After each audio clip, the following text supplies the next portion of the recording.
international security analyst. He joins us from Cameroon's capital, Yaoundé, now. So we see these kidnappings happening over and over again. One international group estimated that just in the last few years, thousands of schoolgirls have been taken. So with the international eyes on these types of cases, is there anything deterring them at this point?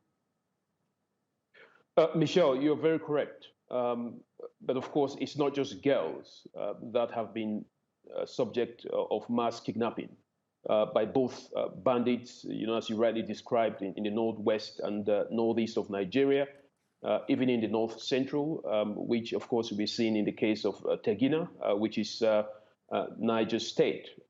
Remember that this is the same location where a faction linked to Boko Haram, was reported by the governor himself to have raised an Islamic State flag.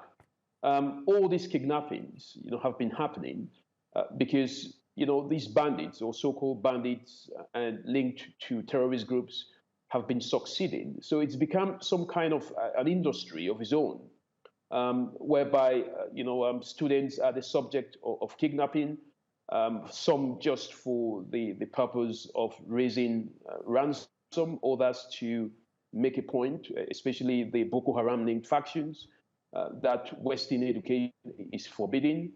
And, this is, an assault on the educational system. Children are now, not just in the northern part of Nigeria, but throughout the nation, are worried severely about, their safety. So it's kind of a breakdown of law and order, which I believe the Nigerian government really needs to address, looking into the specific dynamics within the states in the north. So for the groups that are looking for money, these enormous sums, and it looks like in many cases they're getting it, there are always arguments in every country where kidnappings happen that if you pay the ransoms, it only encourages more and more and more crime. So what are families supposed to do, really? What recourse do they have? And where are they getting the money to pay these ransoms? That's a very good argument.